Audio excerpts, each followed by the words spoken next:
there, and I've talked about this in many recent interviews. This is not gold and silver going down. This is the world's fiat currencies, and in particular, the world's reserve currency, the dollar, losing purchasing power. Because an ounce of gold is an ounce of gold 100 years ago and 100 years from now. It does nothing. It's the measuring stick that's shrinking, and the measuring stick are the fiat currencies. So we've crossed this. That when you were on, I don't know if we were at $60 an ounce, and but it was on its way up, and but we've crossed the Rubicon here at $71. Right. And I guess they can't. Can they just let's print some more paper contracts and throw them on there? Isn't that akin to being on fire and saying, could I have another gallon of gas to pour on me? Right, but the problem, and that's what they have done for the last several decades as far as suppressing the price of gold and silver. The problem now is it's paper versus the physical market, and that physical market comprises the entire world. It's not just North America. COMEX is primarily North America, and COMEX was not originally designed to be a delivery hub. You're able to get delivery, but it was designed as a paper market. And physical buyers, they don't look at technicals. And I sent you a chart earlier showing that gold in this leg is just now 1 day overbought. The last time, if you look at the bottom of the chart. Sorry, here we go. You did. If you look at the bottom of the chart, that's the MACD, that's the moving average, convergence, divergence. You can see the spike. Gold pulled back, went sideways to upwards, and now on the far edge, the hook is turning upward. We're breaking out over that 4,400 level, and we've got another leg. The last time we were overbought for 6 weeks, we could be overbought for another 6 weeks, or we could be overbought for just a few days and the market snaps. Now, silver is overbought, much more overbought than gold is. So to see a breather or pullback would not be any surprise. But understand, this is a chart this is what the paper traders look at. Physical buyers don't care. In today's world, they don't care whether it's overbought, oversold. All they care about is whether there is supply available. And what they're doing is they're gobbling up all the supply available, because they understand there's a fiat. This is the end of the fiat currency experiment that started August 15th of 1971. Wow. Fiats are collapsing. This is the Hunt brothers on steroids, because you've got the entire world buying physical this time, as opposed to the Hunt brothers got in trouble buying paper contracts. And COMEX changed the rules. COMEX could change any rules they want. They could raise it to 100% margin, and it won't matter, because the rest of the world is buying cash and carry, and they don't care about technicals. They will not accept paper contracts. They want real physical metal. Let's talk about the banks. How much they've got, I don't know, 42, I've heard 42 million, around 40 something million in deliverable silver, and they've got 800, and they got some bizarre, contract number of 10 to 1 or 15 to 1. Tell me about what's going on with the banks they have to cover that, right? Well, they either have to cover it with cash, and that would require them buying the contract. And of course, when they buy the contract that they already sold short, that pushes the contract price higher. But the real problem is, in the last couple of years, and in particular the last 6 or 8 months, buyers have stepped up, and they buy into the delivery month, well into that month, and stand for delivery. So the problem is, anybody who's still got an open contract at the end of the month and says, I want delivery, does that metal exist? And we'll find out, within a week or so, whether that metal can be delivered or not. If it can't be delivered, we go into failure to deliver, which I was I've talked about for years and years that would be the final end game, and we're right on that doorstep.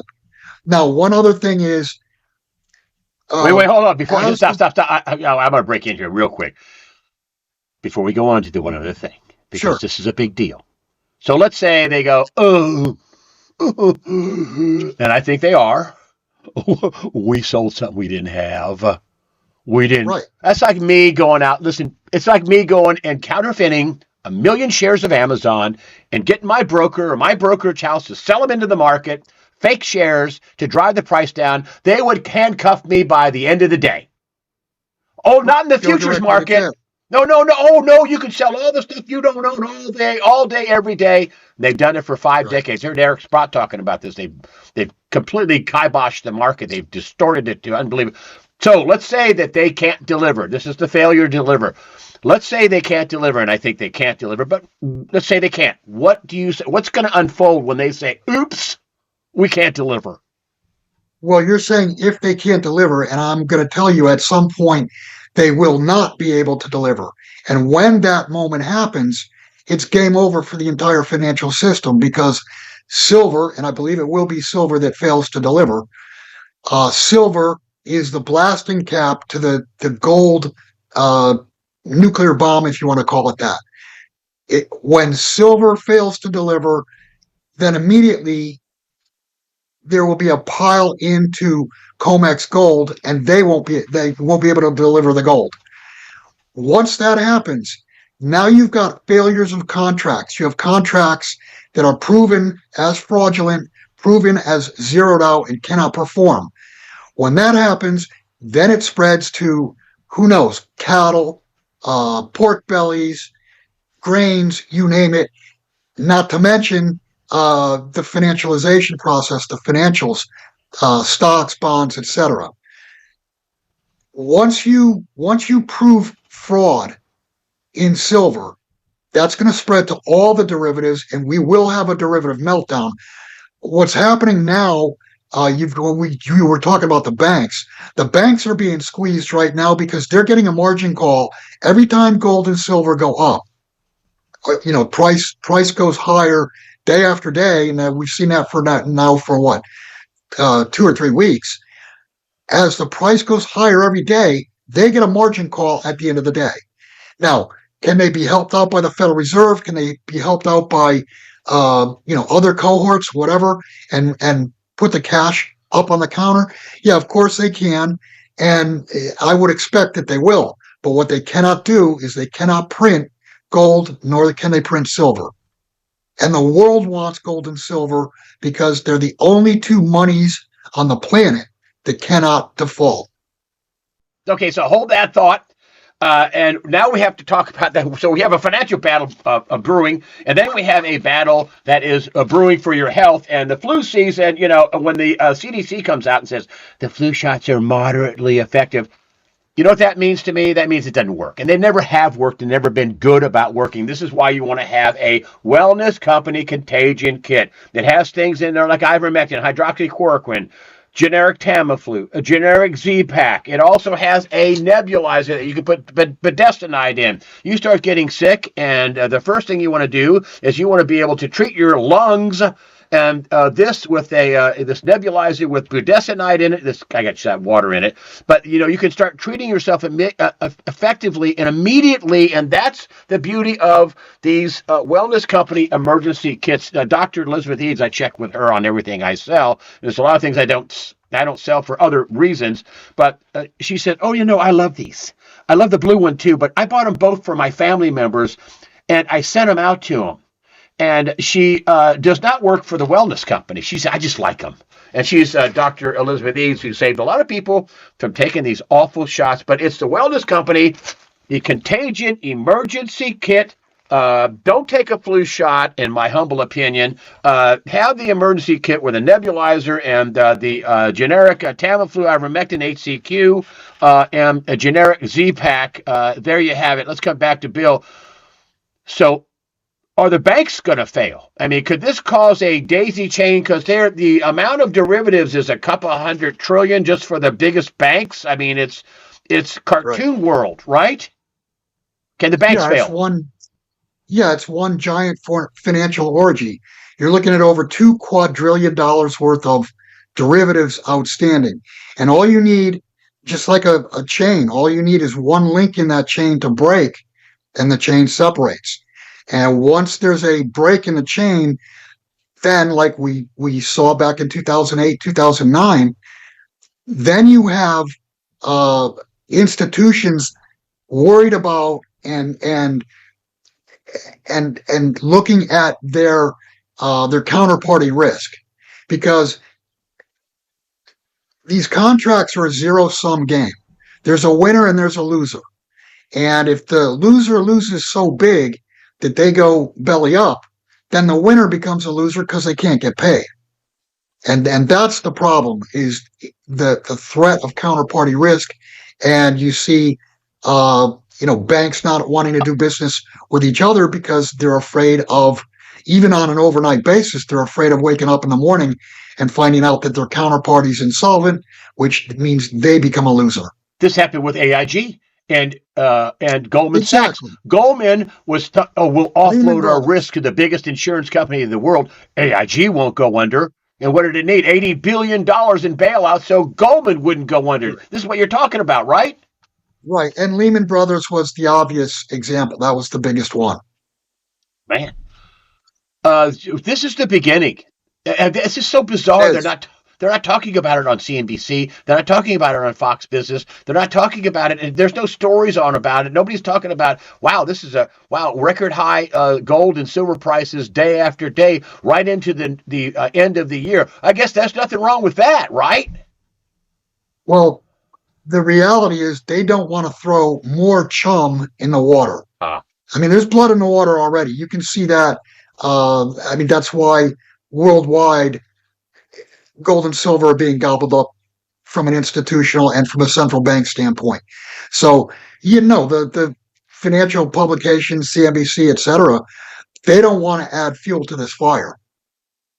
Because, and let me just say this, when all is said and done, I mean, we've seen all kinds of manias, but we'll just say that there is no run like a gold run.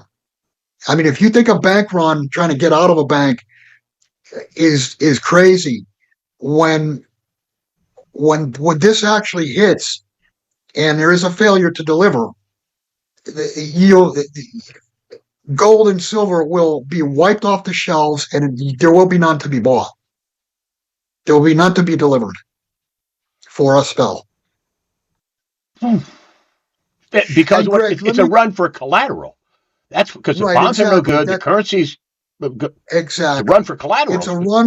It's a run for safety, and understand that fear is the greatest emotion there is. Fear is far greater emotion than greed. And like I said earlier, price doesn't matter. What matters is whether or not they get the product or not. So this is going to turn into a if you want to call it a reverse bank run, into gold, into silver, because they cannot default in a world that's defaulting. I was watching. I was calling you the other night about the markets because I'm freaked out as a reporter. I'm like, I've been watching this for years. I've had some of the best people in business. You, Sinclair. I've had Steve Quayle comes out and says we're witnessing the end of the futures markets, the CME, right, the LBMA, the COMEX. He says we're witnessing the end, because what happens when they go, oh yeah, we've been selling this stuff for years and we don't have it. Well, what happens to them all, right? I mean, are we witnessing the end of the futures markets? What you're witnessing is the end of trust. And the end of trust means that confidence breaks. And understand that credit is forthcoming only when there is trust or confidence. Once confidence breaks, the credit markets will begin to seize up. And I've talked about this for years and years. The entire world, the real economy and the financial economy, they all run on credit. Nothing that you do on a daily basis is created without any credit whatsoever.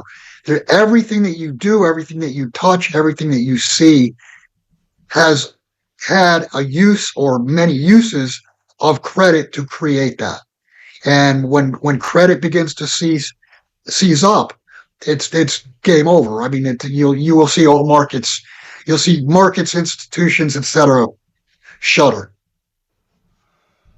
These so So behind the scenes, you're seeing, jingle bell, jingle bell, jingle bell rock. I really mean Christmas is about the birth of Christ, period, the end. It's the greatest person born in the world ever to be born and ever will be born. That's really what Christmas is. So let me just get that out. So, but when you're seeing all this, Christmas buying, shopping, whatever, but they don't realize that, they're on the beach and the waves gone way out and they're playing around looking for seashells going, wow, look how far out we can walk, right? I mean, are we ready for a tsunami coming? Go ahead. Yeah, and I was asked the other day on an interview, what do I think is the top three things coming up in 2026? And I'm just going to say my number one topic for 2026 is that we have been lied to and bullshitted about everything from A to Z. I mean, think about it: elections, COVID, markets. I mean, we've been lied to and lied to and lied to, and I think 2026 is the year. And a lot of these lies have been uncovered. I mean, many lies have been uncovered, but the public doesn't care. They don't care because they look at their 401k statement, they look at their brokerage statement, and they're like, well, it doesn't affect me, so I don't care. 2026 is going to be the year that everyone cares. Why? because this is, and they'll be too late. It affects everyone. It affects everyone, even if you're, I mean, you could be anywhere in the world. It's going to affect everyone because it's going to affect all the financial markets and it's going to affect the real economy. It's going to affect your ability to get gasoline, your ability to get food. It's going to affect everything. Right. All these preppers are going to look pretty smart then. All these people that said, I'm buying canned food and, I've got extra water and I've got a water filter and that preppers, you don't need to do any of that stuff, right? I mean, they're going to look awful smart at this point because you're saying that, wow, you're talking about a societal breakdown. You're talking about, this is what Right. Oh my gosh, this is why you're talking about the whole Mad Max scenario. Explain. Exactly. Yeah, exactly. If credit ceases or when credit ceases, society will break down because markets will close. And not to mention that once markets close, that's when they implement the great taking. Because once markets close, you could call your bank, you could call your broker, whatever. Nobody's going to answer the phone. And when markets reopen, guess what? Your assets are going to be seized legally via the great taking. So people are going to care because it's going to affect everyone. This is, and we're right back to physical gold and silver. Go. Right. Yeah, if you have physical gold and silver, you have wealth. And you have wealth that cannot default. And that's what the world is looking for now. They're piling into gold, they're piling into silver, and like you said, it's unencumbered collateral. And if you look at the world broadly, pretty much everything's already borrowed against, except gold and silver. Not only that, gold and silver have been sold short on both the COMEX and the LBMA. So the leverage that's holding up the financial system to the holding it up, that leverage has been holding gold and silver down for 50 years, and that's breaking. And when that breaks, that will be the finale of the Great Reset. But what you're watching, make no mistake, what you're watching is the world beginning to reset before your very eyes. Oh, I love that. The world is resetting before your very eyes. And all the while, CNBC and Fox Business, jingle bell, jingle bell, jingle bell rock. Hey, we're going to have some great Party cookies. on, dudes. We're going to have some great cookies for our Christmas party this year. I mean, that's what they're talking. Party on. It's party on, dudes. Oh, man. Oh, boy. So I was watching. I actually drove down to St. Louis to a coin dealer just to see what was going on. I just wanted to go see what's going on.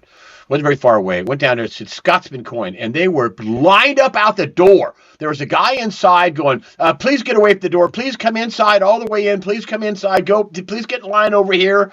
And I was like, this is absolutely unbelievable. I just watched it for about 10 or 15 minutes. I know one of the guys down there. It's been like this all damn. It started out this as soon as we opened up, man. People were lined up to rush in.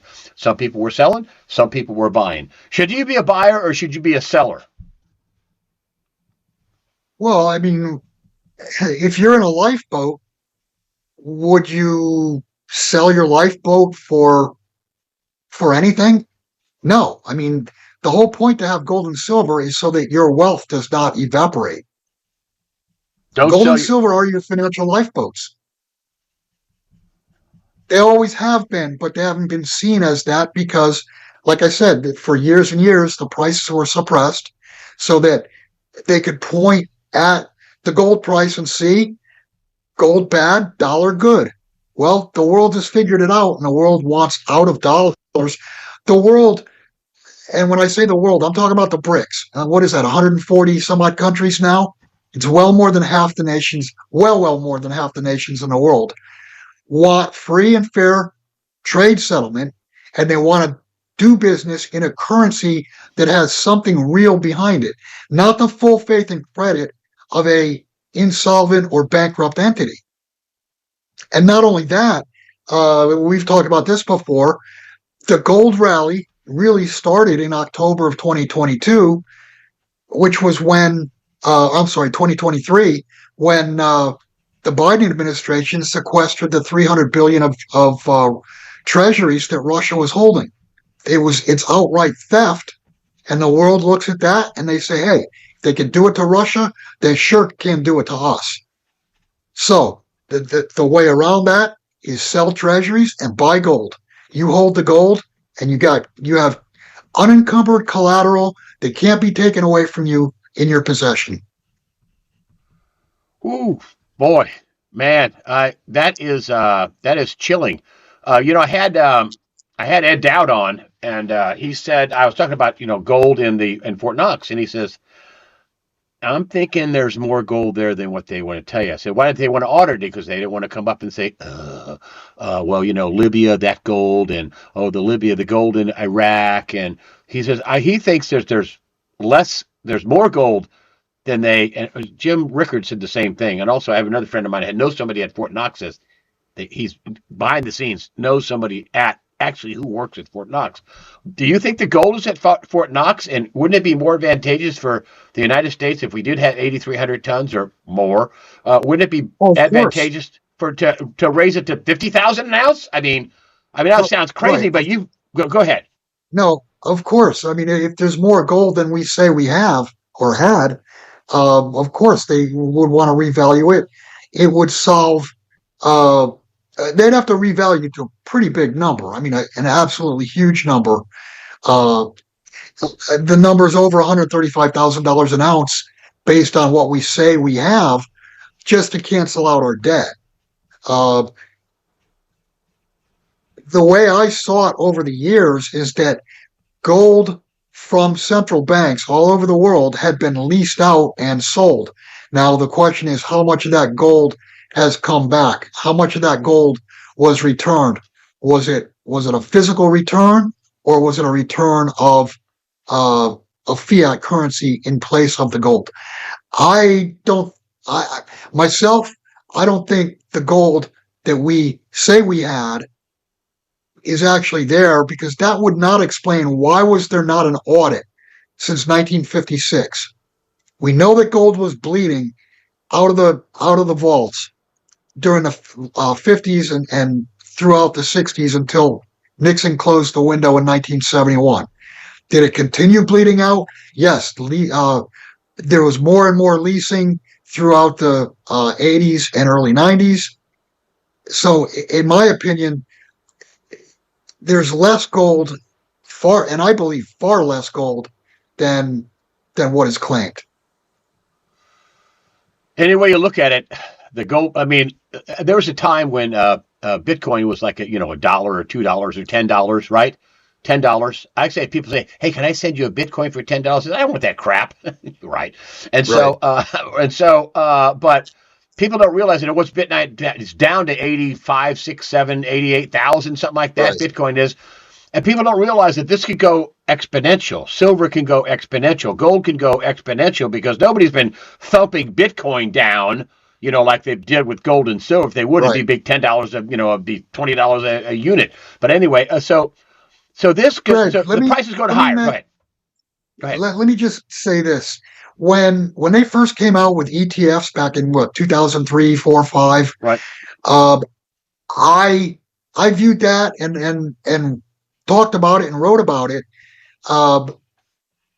That would act as a pressure relief valve on the prices for gold and silver because it would divert capital that was going into gold and silver toward the ETFs, which if you read the prospectuses, they don't have to buy physical gold. They don't have to buy physical silver. They can buy contracts just as good. So that was a pressure relief valve. And I also believe that the cryptos were a pressure relief valve because all of that capital would have gone to gold and silver. And when all is said and done, and I'm sure the comment section will blow up on this, but when all is said and done, I think people are going to find out that cryptos are nothing but digital air, a perfect accounting of digital nothings.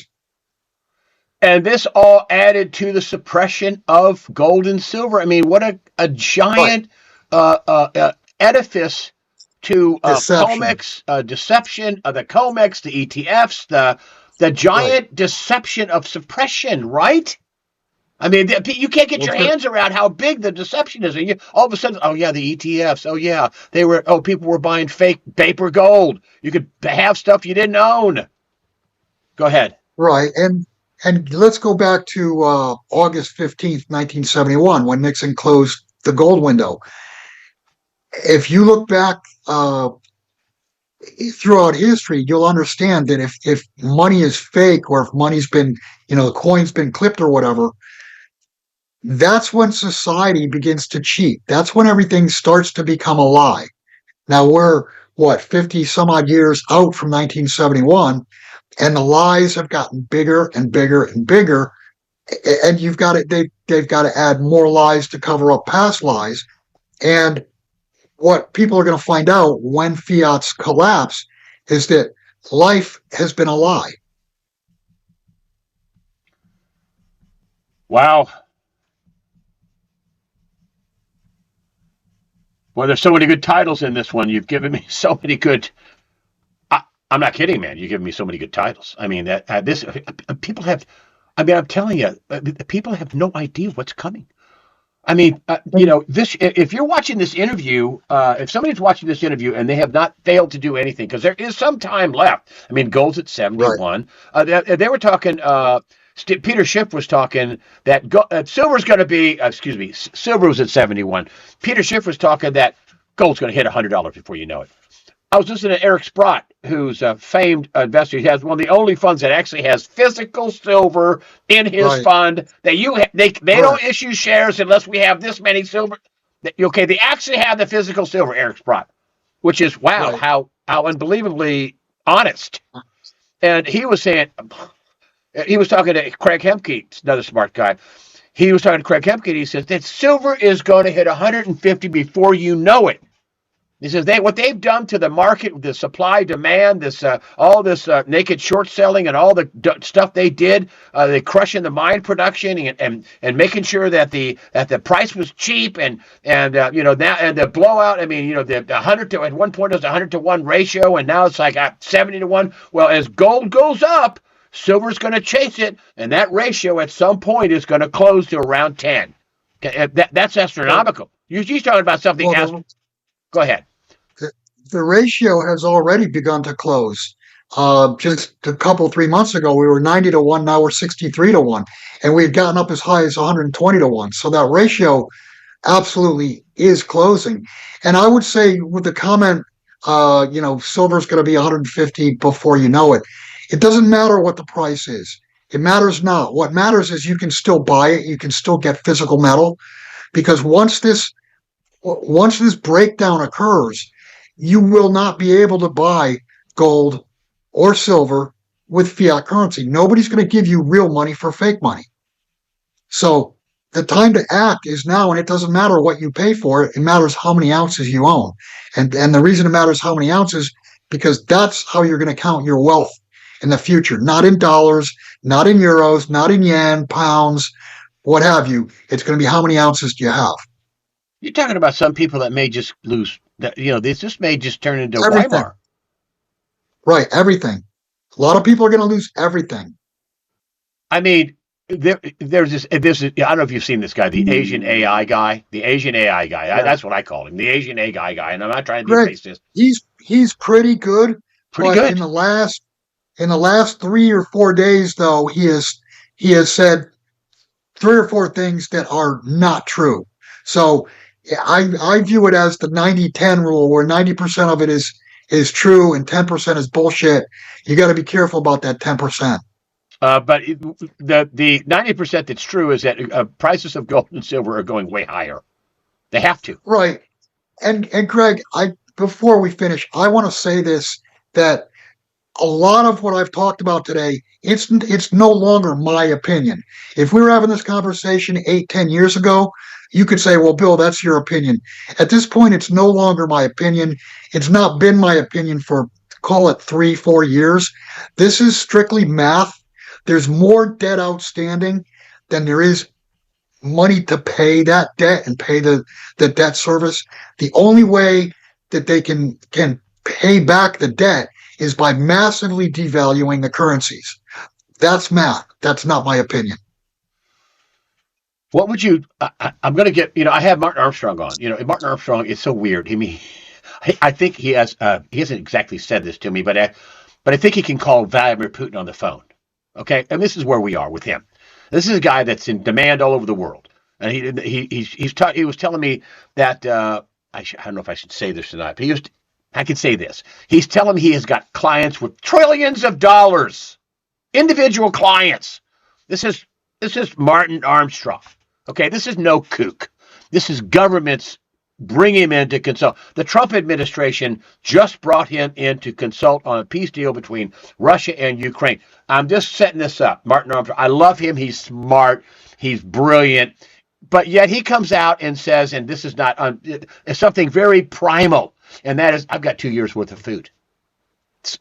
Excuse me, Martin Armstrong, world-renowned Martin Armstrong. You have 2 years worth of food?